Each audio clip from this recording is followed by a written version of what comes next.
we did it, Joe. Hey guys, welcome back to my channel. It's your boy Jamsys, and we're back with the season finale for season 11's Legend Climb. And before we get into it, I would just like to give a big thank you to all the people that have supported me. This mainly goes out to my guild in life, but like I had some external help as well, like Lunal and Aetherbolge were very helpful. But yeah, basically this was where I was at, where there was like an hour left at this point. I was pretty much secured because it was kind of unrealistic for me to be bumped out of Legend at this time. I had 1,500-ish games, like you can do the math, but like I was just too lazy to. And my win rate's not the greatest, but like that's to be expected because I forced a lot of comps earlier in the season for content. And then, you know, they're just people I can't beat in Legend that are just like better than me. They draft better than me, they gear gap me. But you know, I made it work. The final cutoff was 3,775, I think. So I was like pretty close to the bottom. But legend placements don't really matter unless you're like really up there in Hall of Fame, because if I gained like 6 more points from a win, I would have been ranked like top 50 or something. Anyway, I wasn't really recording any of my games because I wanted to play stress-free, but I can go over drafts. Like this guy pre-banned aggressively, so I thought they were Zeo cleaving, so I took Zeo from them. But then they transitioned into a standard type cleave, so I did a really common draft for me throughout the season, which was opener plus DJB plus book and Bryceria plus A Leica force ban. And I was honestly expecting an A Leica ban because most turn 2 players like this would opt to ban A Leica, but my opponent surprised me by banning Zeo instead, which I thought was a little weird. I wasn't really afraid of letting the Sea Lilies through because if you look at his team, he has 3 pull targets and 2 of them are definitely aren't going to kill my A Leica, and 1 of them might. But even with Sea Lilies S1 Vigor and Death Break, I'm not sure if my A Leica would survive because my A Leica has some bulk. But basically, we're able to counter initiate on this guy. He does have Vigor, which makes breaking through a little bit more difficult, but we'll see how it goes. But if you didn't know, A Leica's S2 soul burn only gets you to 100% CR, and when I soul burn here, it means all the rest of my units are able to go after this just because they're above 100% CR. I soul burn Bryceria here to go for some piggy death breaks to make up for the lack of vigor, or like counteract the vigor on my opponent's team, I guess. And we land 8 out of 8, which is pretty sick. I actually didn't want to use Vivian S3 here to push Karina up and get my A Leica killed, but I think with Death Break I actually could have pressed Sylvan Siege Vivian S3 here and been pretty safe. But I opt to press A Leica S3 here, but the entirety of my opponent's team, except for Destina, survived. I was pretty impressed by that. And judging by this Karina's S3 damage, I definitely should have pressed Sylvan Sage Vivian's S3 because it would have healed. So like I actually would have survived. And I think with the death breaks and everything, the Lethe and Caesilius would have died as well. But you know, hindsight is 2020. I wanted to go for the safer play because I wasn't sure if my A Leica was going to survive that S3, but I think we dented my opponent's team enough to the point where it shouldn't matter. My opponent is running Durandal Caesilius, which is something I can say I've never seen before. We go for the S1 into Lethe because Sylvan Sage Vivian's S3 is just going to delete the rest of my opponent's team right here. But my concern is I'm not too sure if I can kill the Lethe before the Lethe kills me now, just because of the low tempo nature of my team without like any skills up. Whereas Lethe cycles really fast. Lethe gets her final proc onto Sylvan Sage Vivian, and with Frostbite, this is going to kill through Insight because it blocks damagement. And she gets a fat heal. And the one good thing about this scenario is that Lethe actually has to wait a turn after killing Bryceria, or like proccing on Bryceria to actually get rid of her, just because Bryceria has her passive. But it's not that big of a saving grace because she has speed buff, so she actually has a good chance of just lapping. But my DJB is going to die here and give her another fat heal. But yeah, in hindsight, watching this clip, like I definitely should have pressed Sylvan Sage Vivian S3 in the first turn, but I had no way to know that like Karina's damage without Vigor was not going to kill, and I didn't want to risk it. So I went for the safer play here, and I'm not too mad about it. But it looks like I'm actually able to finish Lethe off just in time before she's able to proc and kill me, even though she would have to go for another hit. But we are able to death break, and we get a very, very nice close win. Yeah, this is honestly the first season I seriously pushed for Legend, and I have to say, like, it wasn't as hard as I thought it would be. A lot of it was just managing mental and like pushing through despite, you know, going on bad loss streaks or like booming, you know. I will do an account review soonish, but I think my gear in comparison to a lot of other Legend players won't be very impressive, if I'm being honest. But anyway, we're going to this draft. My opponent pre-bans Signal that like they're a standard player, so I definitely want to grab Celius and take it from them, especially since they took Stenny first. And I relied on the same old reliable core of Celius, or like Opener, DJB, Book, and Briar with architects like a Soulburn. But we actually ended up losing this one because I made a few misplays here. Like, this is a common trend with me, is that I do misplay here and there. I definitely could I could definitely play better some of these games, and this was definitely one of them. But I think the draft was just really awkward, and they had really good answers for my picks. Blue Elena actually became really popular later into the season just because of Bryceria, and this was one of those scenarios. But I open up here with Celius. We brick the... Oh my god, this overlay. But we brick the strip onto Hand Guy, which really sucks because that really messes up our tuning. Because the way that this match should have went is that like I was able to press all my buttons, we get here, and then Hand Guy's still far back enough because of the S2 push that he's not able to actually interrupt my combo. But we get 15%ed here because unless this Hand Guy is running like literally 300 effectiveness, 300 ER, like this shit is not working out. But what I should have done is I should not have pushed on DJB, and I should have let Hand Guy push forward just so I can get the death breaks to stick and see if I can kill everything with death break even though I'm attack down. But since I make a mistake, my opponent's actually able to cleanse all the S3 debuffs here. Sorry, I'm getting tilted by the overlay. But, you know, I can't even go back and re-record this because, you know, the record of all the games is lost. So, bruh, gag. You know.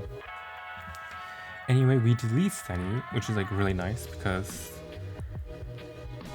you know, Stenny can't kill our team. But what is not nice is that we now have to deal with this ML Kawazu, and my team's like kind of low on steam because we blew all our cooldowns.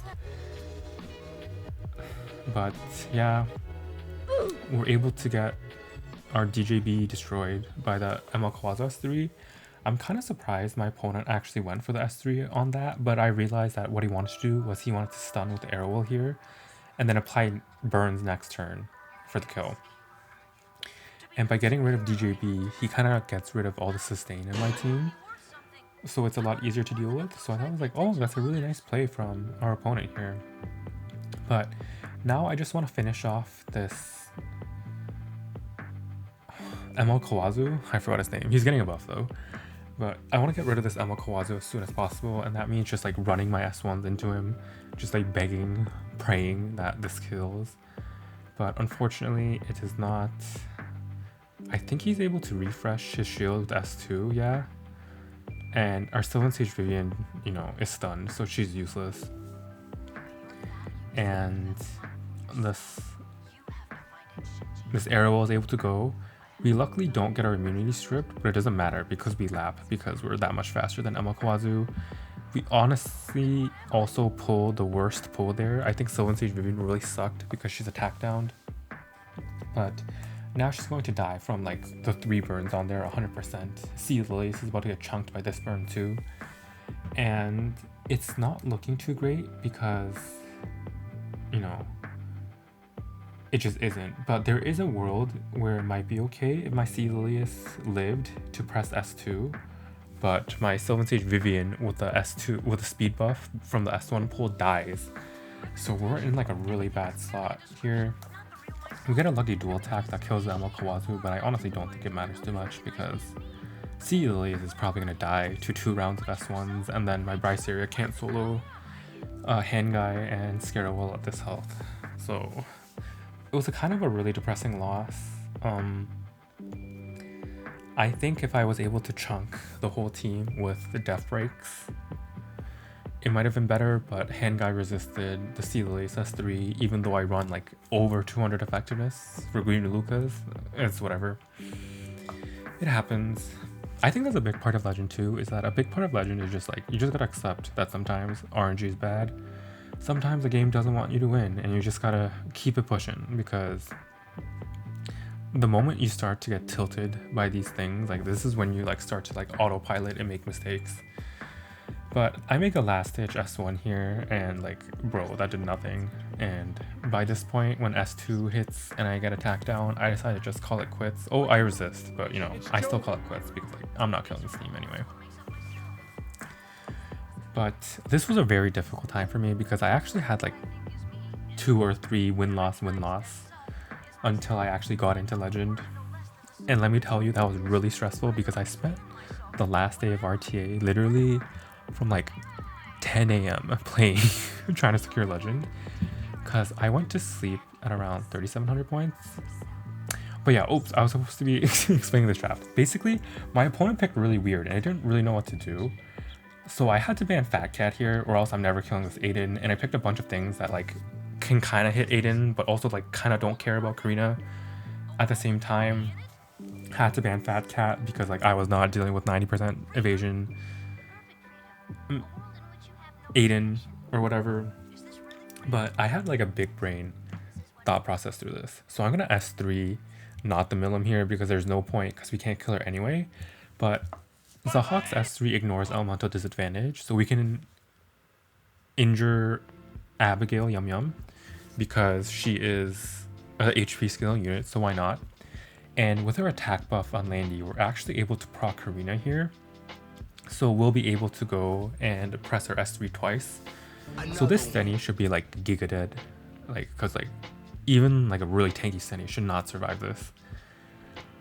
So Stenny like dies, which is great, but our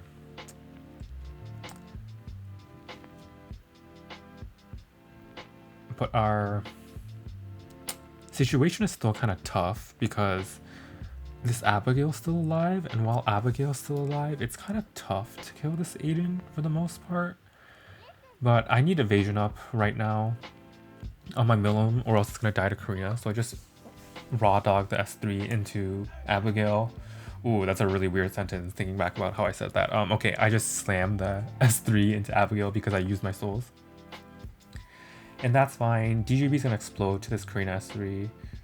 Oh, maybe not. Okay, but it's gonna explode to this. It's gonna explode to the Aiden S3. So that's like nice and cool. We're kind of stuck at a really weird spot now where this Aiden's still alive, and then we can't really damage anything else. So I decide to go for the really crazy play and just raw dog the S1 into Aiden. This was a 50-50 hit, and we managed to get a hit through. Oh no, it wasn't. Since I procced the Landy passive, since I procced her passive with Landy, like it was safe for me to hit. I didn't actually know that Abigail stripped here, which kind of sucks, but it's fine. I S1 her to get the CR push and to go back into Guiding Light. Landy laps because with speed buff and attacking buff to things, you actually do like lap really fast. We S3 again, And we hit Aiden again, which is pretty cool. I S1 Karina to not CR push the Milim, but then I find out this Karina is on counter set, so I'm like, oh, okay, I guess I will hit the Milim because her passive's down anyway. So we go for the S1 into Aiden here, and we luckily do hit, and that means like a big fat chunk of lifesteal for us, but that shouldn't matter too much because Milim's about to fucking die here to Karina, but oh, we get a lucky miss, which allows our Milim to survive, and we still can't hit Aiden because of the stupid immortality passive, so I hit Karina again. Except Karina's like, I'm gonna counter, so my Landy almost dies through fucking elemental advantage, which is cool. Zahak managed to survive it long enough that he's able to go into his S3 again. And this is where I might have made another misplay, because I honestly think I should have held my Landy S3 for a bit longer, just because it's a way to proc Aiden passive and not get countered. But luckily, Aiden misses on Milim, which is really funny to think about, because I think Milim had more dodges than Aiden this game, like no cap. But yeah, we luckily do cook this guy before he cooks us, and we're one game off Legend, and we were big... I would say we were big chilling, but I was big panicking, bro. We go into Legend for like the 5th fucking time. Not even the 5th, it was like 10 or 11. I kept falling in and out near the end, like, I don't want to talk about it. I don't want to talk about it. But yeah, we match up into Mikhail. I'm actually really weak into Zeo Cleave just because I have no immunities, but I found that like Opener plus DJB plus Politis actually discourages a lot of Emil Rwana Cleave, just because Politis like cucks a lot of the bridges. Like Jacko can get cut if Politis is there. Emil Rwana doesn't like it. And then I picked Aiden plus Edward because his team was really heavy on debuffs, but if you notice, the Payra is actually in the back line with Jacko's buffs, and that means that my opponent is just gonna rip everything here, which is like psychotic, by the way. Because if I was on MLDB, high damage Aiden, his whole team would have just exploded here and I would have won. But luckily for him, I do run a lifesteal Aiden. My opponent decides to greed out and actually just S1 the Politis, which gives him a free stun, and then blind is not a real debuff when it's on me, and then my Edward dies here. So at this point, I was already like despaired, wanting to die, because it looks like I'm just gonna lose for free here. Bitch, I can't see. My opponent hits Politis, gets a double miss, which is pretty nice, but like, you know, we wouldn't be here if we just got a kill onto the Edward to begin with. But anyway, my Aiden's able to go, we S3 and kill this Zeo, because the Zeo is actually the tankiest thing here, thanks to his Deify buff. And now my opponent could have played this safe, I think, and actually went for the safer play of just like S3ing Politis and then just progressively working down my Aiden with souls and Payra attack buff. But my opponent apparently just really likes to live life on the edge, and you know, I can respect that. But my Aiden, for the first time in our life, manages to dodge 3 out of 3 hits and not die, so we're actually still in this game. And now that everything's non-stunned, we really wanted to pull Aiden there, but of course we can't get good RNG, but that's fine, because Aiden cycled so much that we're actually able to kill Payra, get a fat heal, and I don't even think this Jacko killing Politis actually does enough to stop whatever is going to happen to his team. Because Payra reduces CR push really heavily. Even if he was on Merciless Glutton, this wouldn't have pushed up enough. Or like, he is a Merciless Glutton, but basically he's not able to cut enough because of Politis passive. And we're able to kill the rest of his team with Politis Soulburn. And that is how I secured Legend for the first time ever. But yeah, it was quite the wild ride. Sorry I couldn't provide content last week. I was just really focusing on the climb, and you know, like, it was worth it. Like, could you imagine if I took a week off and I didn't hit end Legend? Like, that would have been incredibly embarrassing, but you know, it all worked out. I would really like to thank everyone for the support. Like, again, my Life Guild, AB, Lunao, and a small update for the interview in my last video that I mentioned. They said I interviewed really well, so I'm just waiting to hear back from them. But I'm really hopeful. Like, this is my main character arc, and I'm really here for it. But yeah, I'll catch you guys next week where, you know, I can do a bunch of things. Like I can do an account review or like green Lilius. Just like let me know, bro. Like I'm bored. I don't know. Catch you later.